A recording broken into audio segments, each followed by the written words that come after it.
ಅವರ ಮಾರ್ಗದರ್ಶನ, ಅವರು ಕೊಡುವ ಸ್ಫೂರ್ತಿ ಎಲ್ಲವನ್ನು ನಮ್ಮದಾಗಿಸಿಕೊಳ್ಳುವ ಸಮಯ.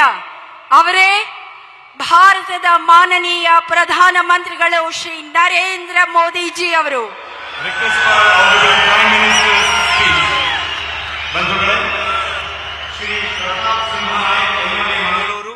Will translate Honorable Prime Minister's speech into Kannada.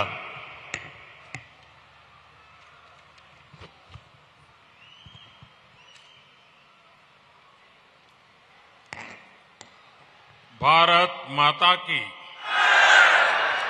Bharat माता की. ಕರ್ನಾಟಕದ ಎಲ್ಲ ಸಹೋದರ ಸಹೋದರಿ ಯಾರಿಗೆ ನನ್ನ ನಮಸ್ಕಾರಗಳು. ताई भुवनेश्वरी को भी मेरा नमस्कार. मैं आदि चुनचुनागिरी और मेलुकोटे के गुरुओं के सामने भी नमन करता हूं, उनके आशीर्वाद की कामना करता हूं.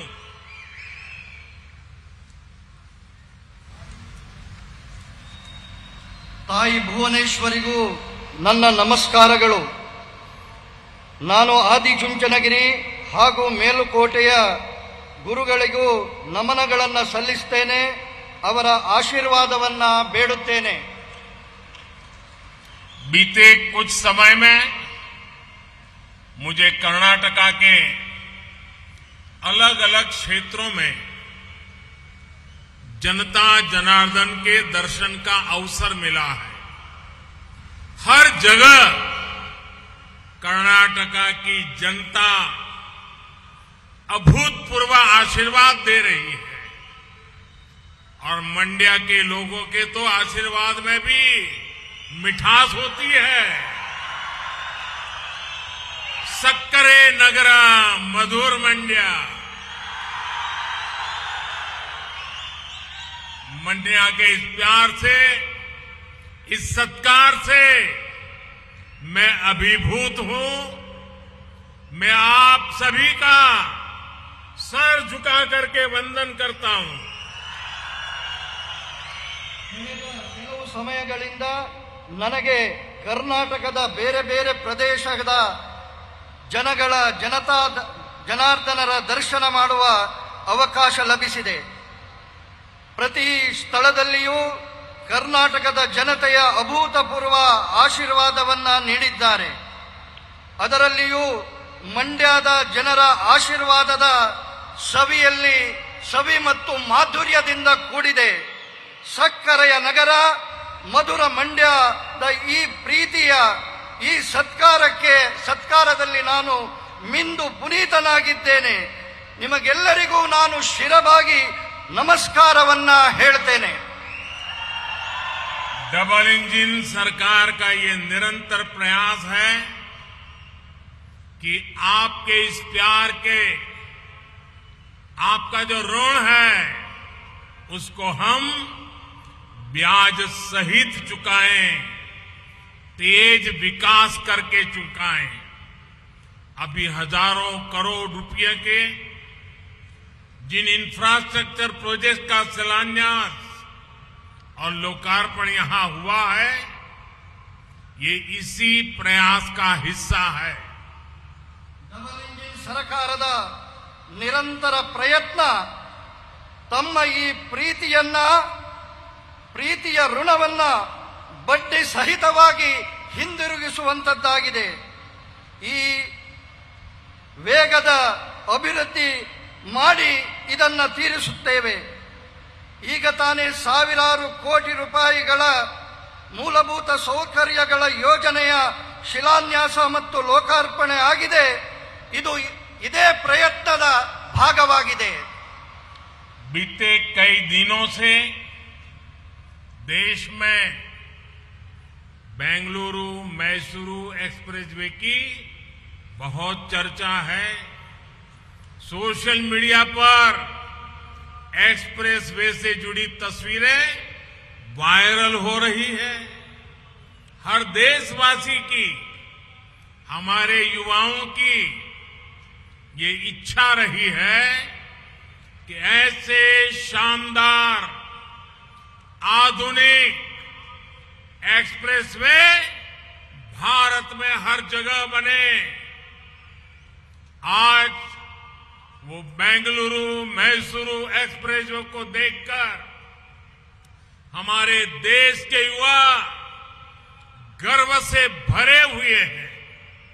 इस एक्सप्रेसवे से मैसूरू और बेंगलुरु के बीच का समय अब आधे से भी कम रह गया है। ಕೆಲವು ದಿನಗಳಿಂದ ದೇಶದಲ್ಲಿ ಬೆಂಗಳೂರು ಮೈಸೂರು ಎಕ್ಸ್‌ಪ್ರೆಸ್ ವೇಯ ಬಗ್ಗೆ ಚರ್ಚೆ ನಡೆಯುತ್ತಿದೆ.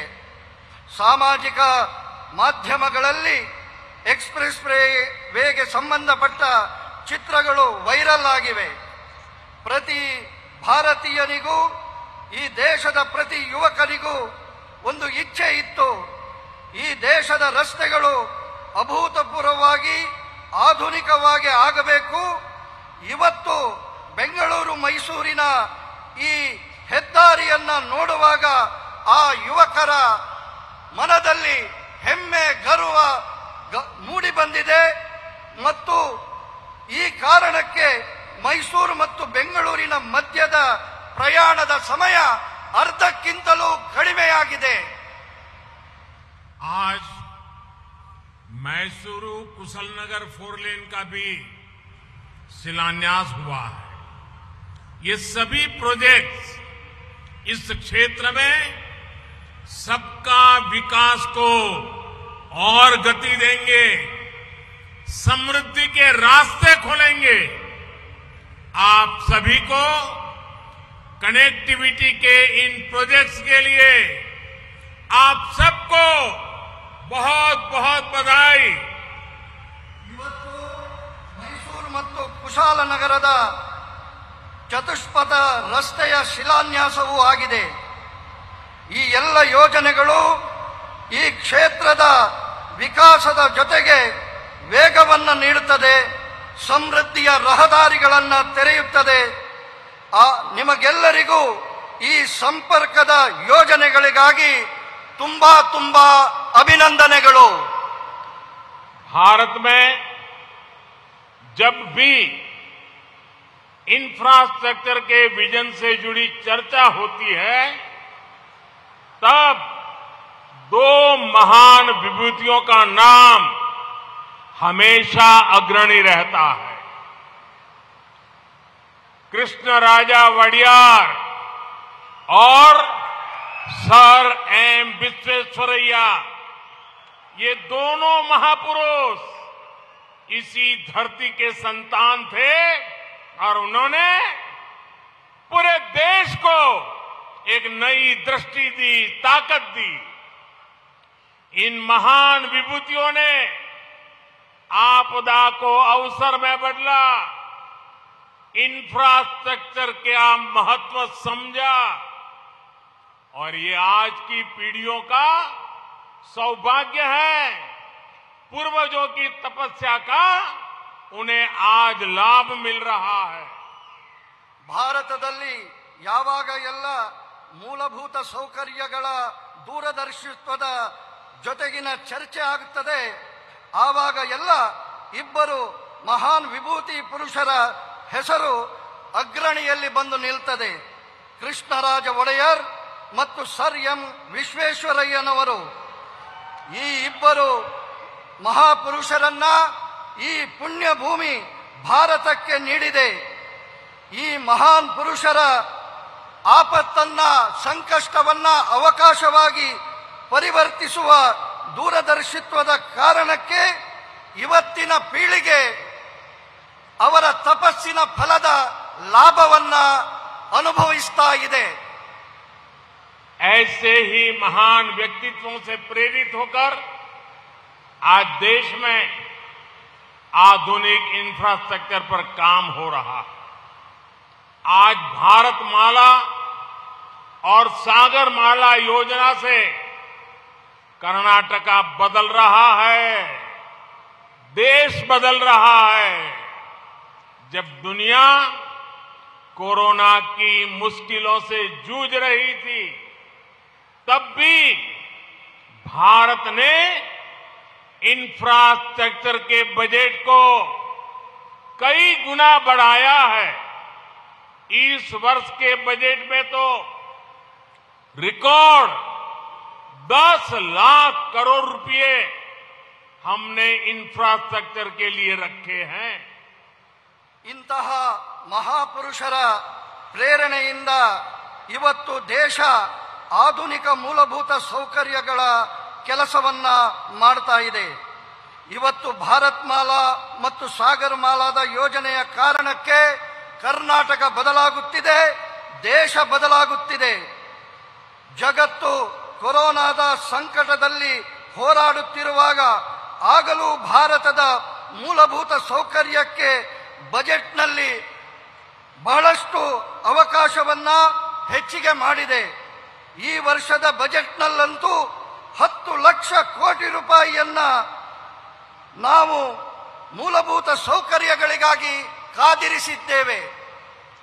इंफ्रास्ट्रक्चर अपने साथ सिर्फ सुविधा नहीं लाता, बल्कि ये रोजगार लाता है, निवेश लाता है, कमाई के साधन लाता है। सिर्फ कर्नाटका में ही बीते वर्षों में 1 लाख करोड़ रुपए से अधिक हाईवे से जुड़े प्रोजेक्ट में हमने पूंजी निवेश किया है। ಮೂಲಭೂತ ಸೌಕರ್ಯಗಳು ತನ್ನೊಂದಿಗೆ ಸೌಕರ್ಯವನ್ನ ಮಾತ್ರ ತರುವಂತದ್ದಲ್ಲ, ಬದಲಾಗಿ ಉದ್ಯೋಗವನ್ನ ತರುತ್ತದೆ, ಹೂಡಿಕೆಯನ್ನ ತರುತ್ತದೆ, ಸಂಪಾದನೆಯ ಸಾಧನಗಳನ್ನು ತರುತ್ತದೆ.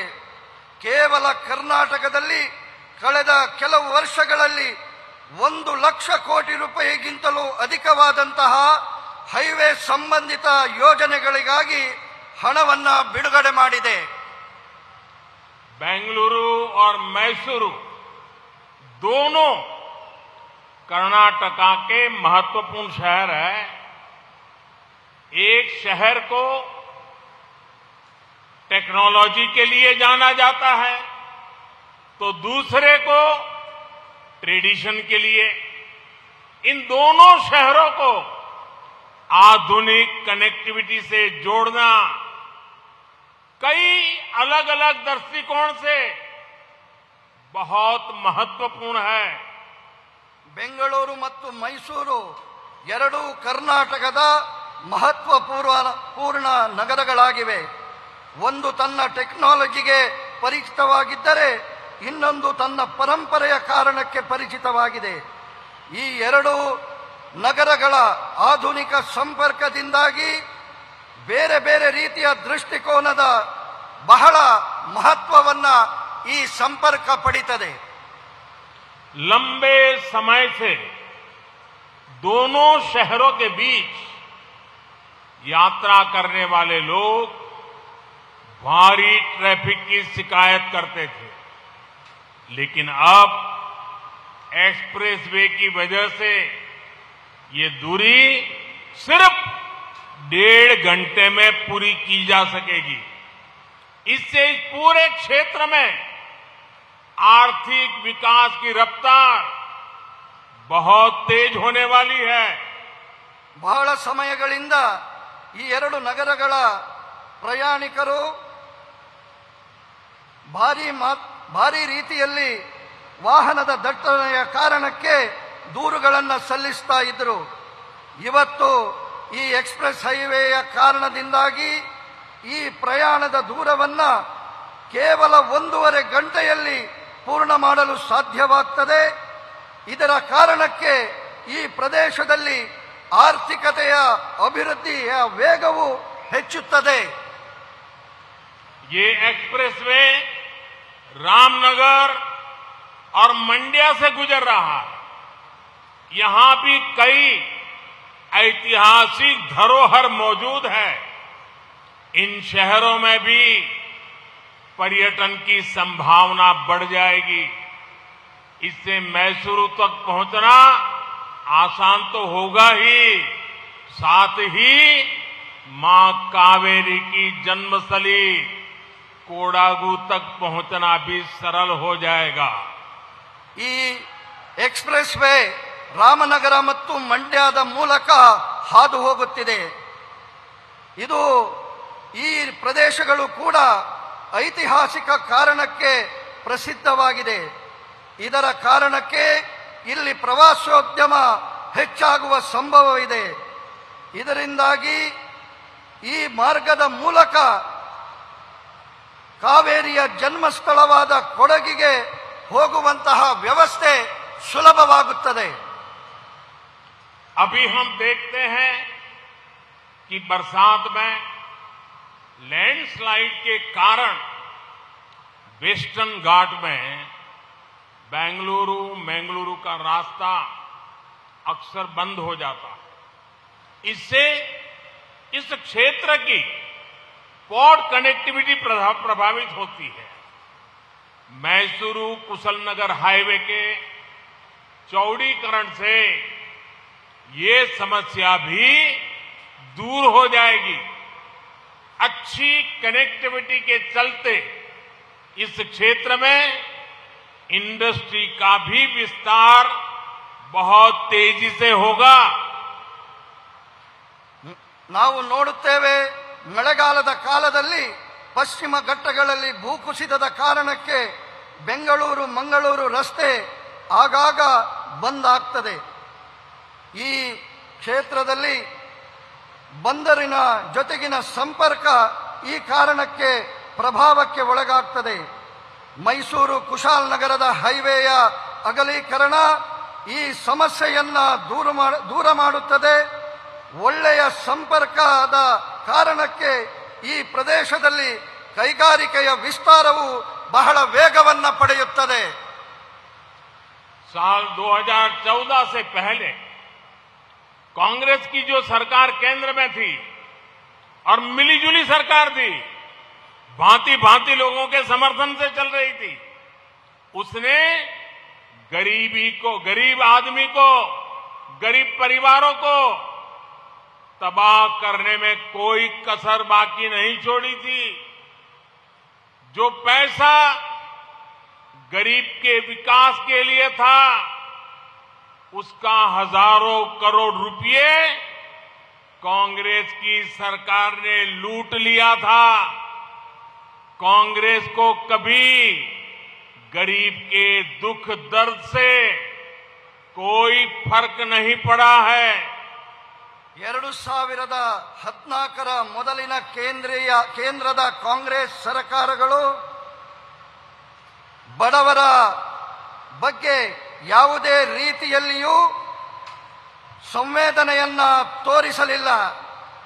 ಬಡವರ ದುಃಖ ನೋವುಗಳ ಪರಿಚಯ ಅವರಿಗೆ ಇರಲಿಲ್ಲ. ಕೇಂದ್ರದ ವಿಕಾಸಕ್ಕಾಗಿ ಬಡವರಿಗೋಸ್ಕರ ಕೊಟ್ಟಂತಹ ಸಾವಿರಾರು ಕೋಟಿ ರೂಪಾಯಿಯನ್ನ ಕಾಂಗ್ರೆಸ್ಸಿನ ಸರ್ಕಾರಗಳು ಲೂಟಿ ಮಾಡಿದವು. 2014 में जब आपने मुझे वोट देकर के सेवा का मौका दिया, तो देश में गरीब की सरकार बनी, गरीब का दुख दर्द समझने वाली संवेदनशील सरकार बनी। इसके बाद भाजपा की केंद्र सरकार ने पूरी ईमानदारी से गरीब की सेवा करने का प्रयास किया, गरीब के जीवन से मुश्किल कम करने का लगातार प्रयास किया। 2014ರಲ್ಲಿ ನೀವು ಮತವನ್ನು ನೀಡುವುದರ ಮೂಲಕ ನನಗೆ ನಿಮ್ಮೆಲ್ಲರ ಸೇವೆ ಮಾಡುವ ಅವಕಾಶವನ್ನ ಕಲ್ಪಿಸಿಕೊಟ್ರಿ. ಆಗ ದೇಶದಲ್ಲಿ ನಿಜವಾದ ಬಡವರ ಪರವಾದಂತಹ ಸರ್ಕಾರ ಅಸ್ತಿತ್ವಕ್ಕೆ ಬಂತು. ಬಡವರ ದುಃಖ ನೋವುಗಳನ್ನು ಅರ್ಥ ಮಾಡಿಕೊಳ್ಳುವ ಸಂವೇದನಾಶೀಲ ಸರ್ಕಾರ ಬಂತು. ಇದರ ನಂತರ ಬಿಜೆಪಿಯ ಕೇಂದ್ರ ಸರ್ಕಾರ ಪೂರ್ಣ ಪ್ರಾಮಾಣಿಕತೆಯ ಜೊತೆಗೆ ಬಡವರ ಸೇವೆಯನ್ನ ಮಾಡುವ ಪ್ರಯತ್ನ ಮಾಡ್ತಾ ಇದೆ. ಬಡವರ ಜೀವನದ ಕಷ್ಟಗಳನ್ನು ದೂರ ಮಾಡುವಂತಹ ಪ್ರಯತ್ನ ಮಾಡ್ತಾ ಇದೆ. गरीब के पास पक्का घर हो, गरीब के घर में नल से जल आए, उज्ज्वला का गैस कनेक्शन हो, बिजली कनेक्शन हो, गांव तक सड़कें बने, अस्पताल बने, इलाज की चिंता कम हो, इसे भाजपा की सरकार ने सर्वोच्च प्राथमिकता दी है. ಗರೀಬ್ ಬಡವನಿಗೆ ಸ್ವಂತ ಮನೆ ಇರಬೇಕು, ಮನೆಗೆ ನಲ್ಲಿ ನೀರಿನ ಸಂಪರ್ಕ ಇರಬೇಕು, ಅವನ ಬಳಿ ಉಜ್ವಲಾದ ಗ್ಯಾಸ್ ಕನೆಕ್ಷನ್ ಬೇಕು, ವಿದ್ಯುತ್ತಿನ ಕನೆಕ್ಷನ್ ಬೇಕು, ಗ್ರಾಮೀಣ ಪ್ರದೇಶಗಳಿಗೆ ರಸ್ತೆ ಬೇಕು, ಆಸ್ಪತ್ರೆಗಳು ಆಗಬೇಕು, ಅವರ ಚಿಕಿತ್ಸೆಯ ಚಿಂತೆ ದೂರ ಆಗಬೇಕು. ಇದನ್ನ ಬಿಜೆಪಿಯ ಸರ್ಕಾರ ಸರ್ವೋಚ್ಚವಾದಂತಹ ಪ್ರಾಥಮಿಕತೆಯನ್ನ ಆದ್ಯತೆಯನ್ನ ನೀಡಿದೆ.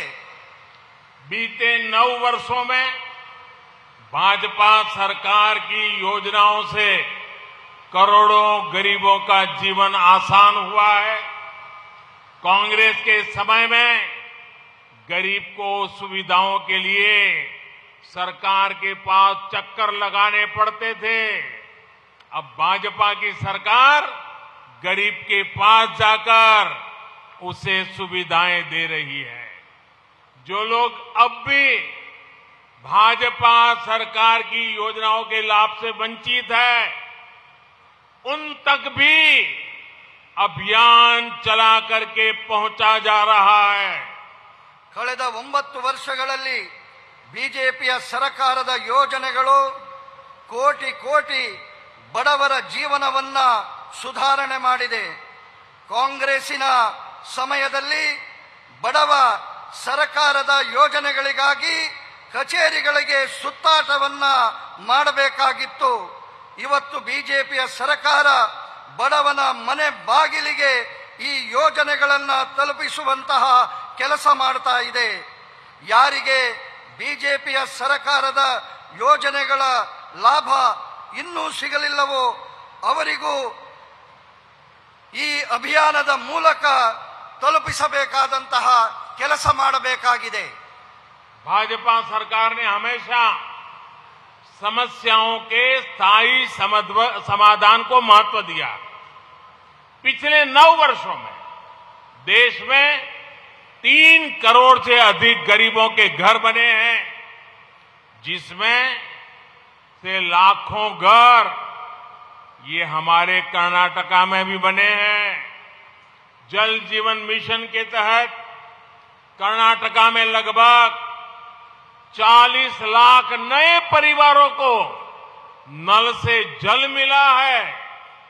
ಭಾಜಪಾ ಸರ್ಕಾರ ಯಾವತ್ತಿದ್ದರೂ ಸಮಸ್ಯೆಗಳ ಶಾಶ್ವತ ಪರಿಹಾರಕ್ಕೆ ಮಹತ್ವವನ್ನು ನೀಡಿದೆ. ಕಳೆದ 9 ವರ್ಷಗಳಲ್ಲಿ ದೇಶದಲ್ಲಿ 9 ಕೋಟಿಗಿಂತಲೂ ಅಧಿಕ ಬಡವರಿಗೆ ಮನೆಗಳಾಗಿದ್ದಾವೆ. ಇದರಲ್ಲಿ ಲಕ್ಷಾಂತರ ಮನೆಗಳು ಈ ಕರ್ನಾಟಕದಲ್ಲಿಯೂ ಆಗಿದೆ. ಜಲ್ ಜೀವನ್ ಮಿಷನ್ನ ಮೂಲಕ ಕರ್ನಾಟಕದ 40 ಲಕ್ಷ ಹೊಸ ಕುಟುಂಬಗಳಿಗೆ ನಲ್ಲಿಯ ನೀರನ್ನ ಮನೆಗೆ ತಲುಪಿಸಿದ್ದೇವೆ. हमारे देश में दशकों से सिंचाई के जो प्रोजेक्ट लटके थे वो भी तेजी से पूरे कर रहे हैं.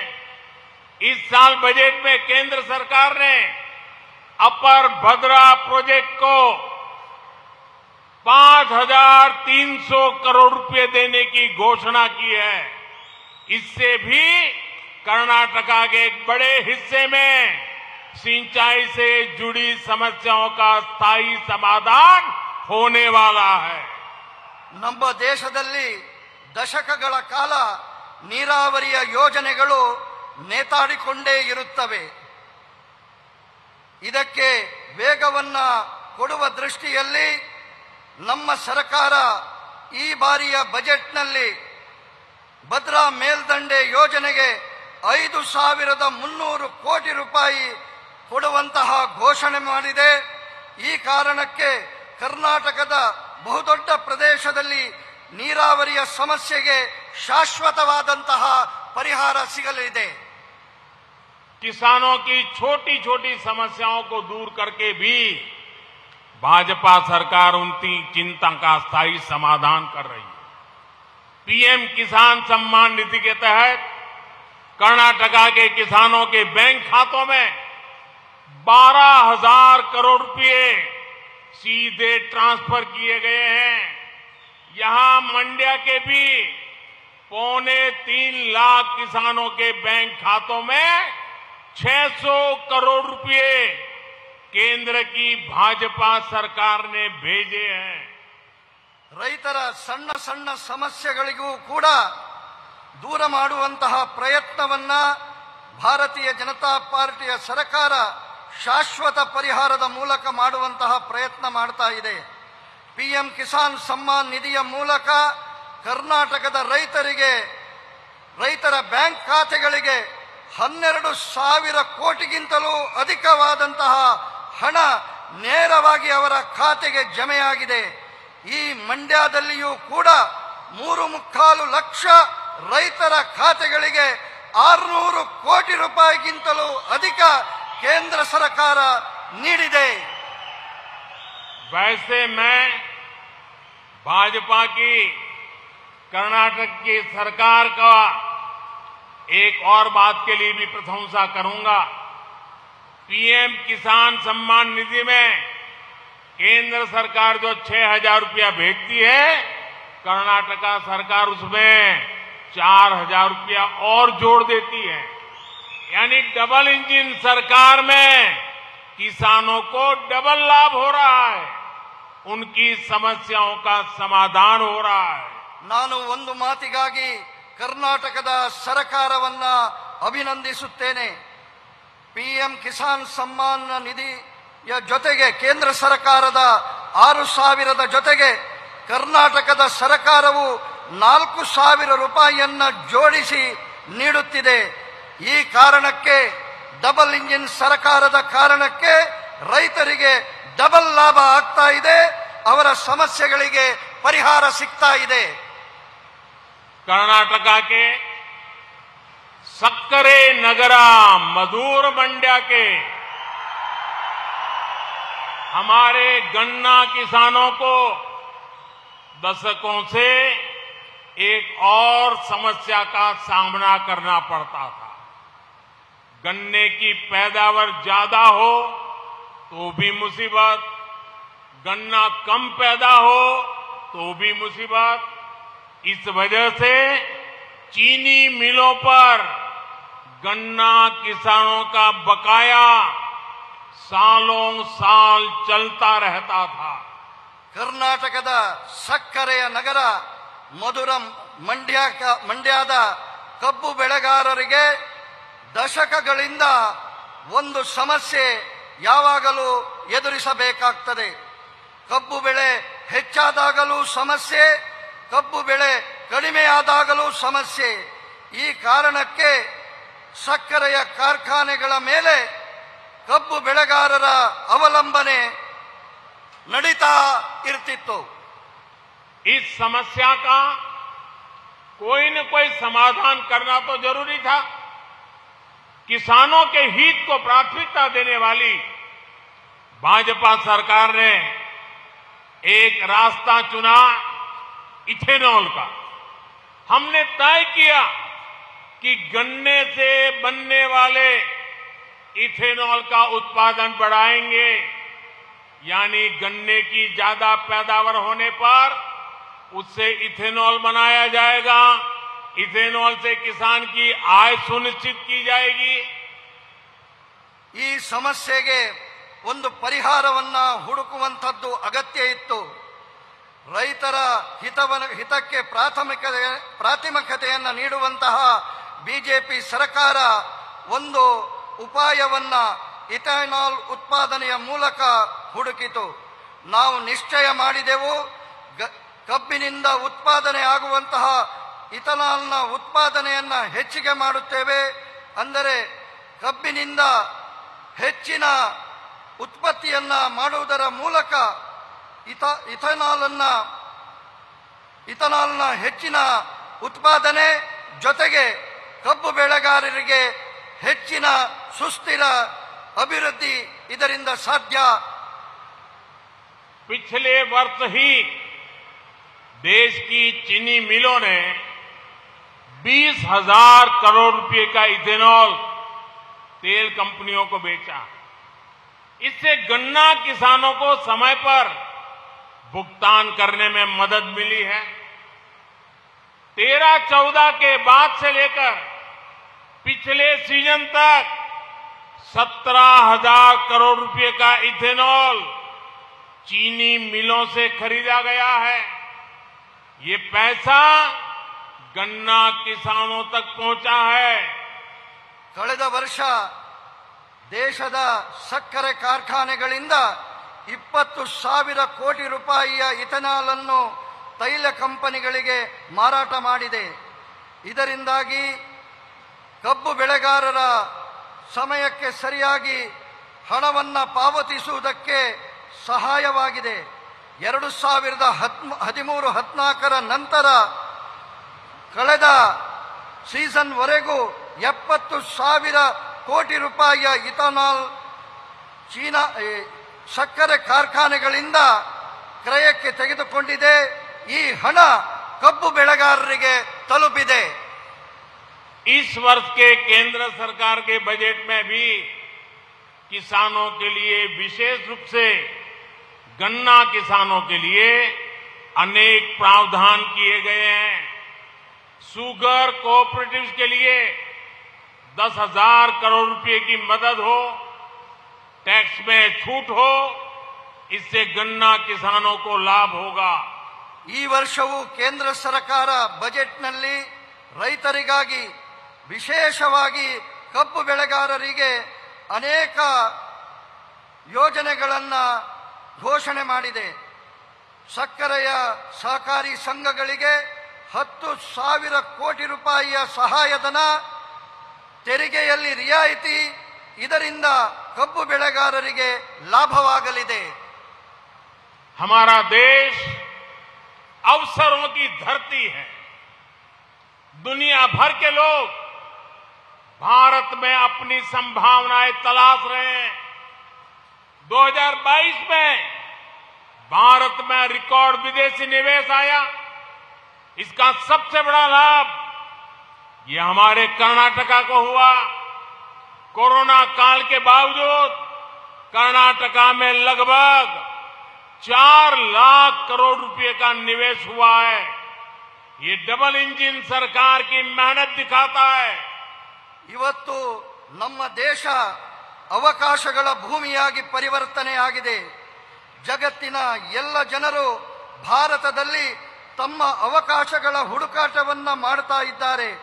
2022ರಲ್ಲಿ ಭಾರತದಲ್ಲಿ ವಿದೇಶಿ ಹೂಡಿಕೆ ಬಂದಿದೆ, ದಾಖಲೆ ಪ್ರಮಾಣದಲ್ಲಿ ಬಂದಿದೆ। ಇದರ ದೊಡ್ಡ ಲಾಭ ಕರ್ನಾಟಕಕ್ಕೆ ಆಗಲಿದೆ। ಕರ್ನಾಟಕ ಕೊರೋನಾ ಕಾಲದ ಹೊರತಾಗಿಯೂ ಕರ್ನಾಟಕದಲ್ಲಿ ಸುಮಾರು 4 ಲಕ್ಷ ಕೋಟಿ ರೂಪಾಯಿಯ ಹೂಡಿಕೆ ಆಗಿದೆ। ಇದು ಡಬಲ್ ಎಂಜಿನ್ ಸರ್ಕಾರದ ಪರಿಶ್ರಮವನ್ನು ತೋರಿಸುತ್ತದೆ। कर्नाटका में आईटी के अलावा बायोटेक्नोलॉजी से लेकर डिफेंस मैन्युफैक्चरिंग तक हर सेक्टर का विस्तार हो रहा है। डिफेंस, एरोस्पेस और स्पेस सेक्टर में अभूतपूर्व निवेश हो रहा है। अब कर्नाटका इलेक्ट्रिक व्हीकल मैन्युफैक्चरिंग में भी तेजी से आगे बढ़ रहा है। ಕರ್ನಾಟಕದ ಮಾಹಿತಿ ತಂತ್ರಜ್ಞಾನದ ಹೊರತಾಗಿ ಬಯೋಟೆಕ್ನಾಲಜಿಯನ್ನು ಪ್ರಾರಂಭಗೊಂಡು ರಕ್ಷಣಾ ಉತ್ಪಾದನೆಯಲ್ಲಿಯೂ ವಲಯದಲ್ಲಿಯೂ ವೇಗವನ್ನು ಪಡೆದಿದೆ। ರಕ್ಷಣಾ ವಲಯ, ವಿಮಾನ ವಲಯ, ಅದೇ ರೀತಿ ಬಾಹ್ಯಾಕಾಶಗಳ ವಲಯದಲ್ಲಿ ಅಭೂತಪೂರ್ವವಾದಂತಹ ಹೂಡಿಕೆ ಆಗ್ತಾ ಇದೆ। ಇವತ್ತು ಕರ್ನಾಟಕ ವಿದ್ಯುತ್ ವಾಹನಗಳ ತಯಾರಿಕೆಗೆ ಬಹಳ ವೇಗವನ್ನು ನೀಡಿದೆ। डबल इंजन सरकार के इन प्रयासों के बीच कांग्रेस और उनके साथी क्या कर रहे हैं? कांग्रेस ने तो एक काम लिया है सर पे। कांग्रेस मोदी की कब्र खोदने का सपना देख रही है। कांग्रेस मोदी की कब्र खोदने में बिजी है और मोदी बेंगलुरु मैसूरू एक्सप्रेस वे बनाने में बिजी है। कांग्रेस मोदी की कब्र खोदने में व्यस्त है और मोदी गरीब का जीवन आसान बनाने में व्यस्त है।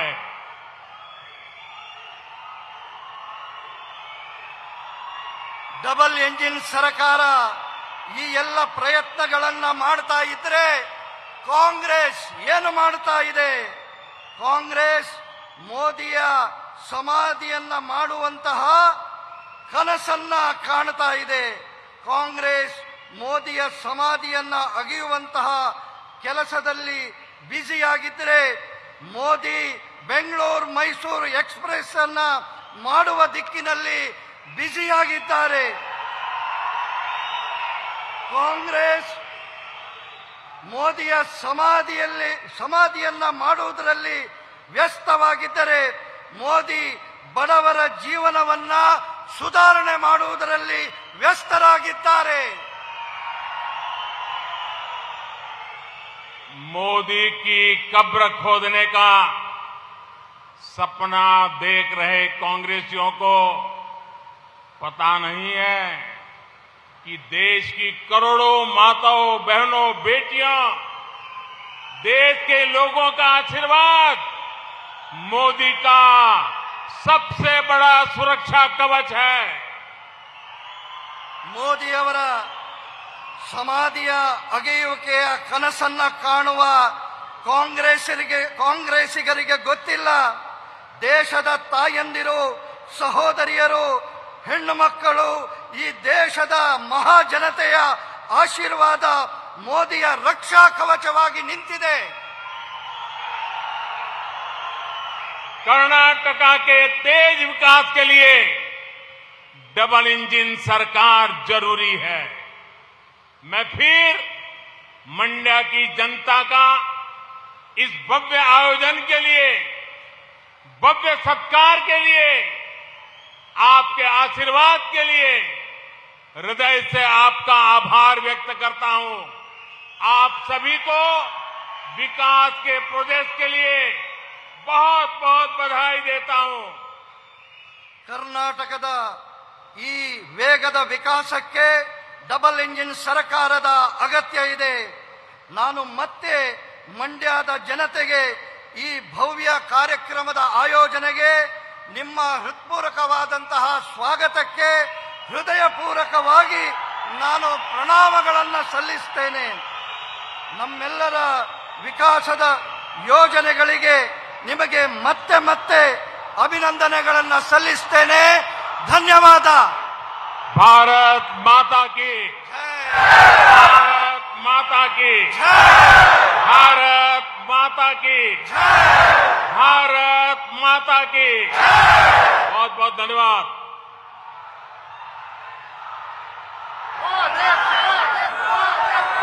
ಸ್ಫೂರ್ತಿದಾಯಕ ನುಡಿಗಳಿಗಾಗಿ ಮಾನನೀಯ ಪ್ರಧಾನಮಂತ್ರಿ ಜಿ ಶ್ರೀ ನರೇಂದ್ರ ಮೋದಿ ಅವರಿಗೆ ನಮ್ಮ ಹೃತ್ಪೂರ್ವಕ ಧನ್ಯವಾದಗಳು. हमारे हृदयपूर्वक धन्यवाद।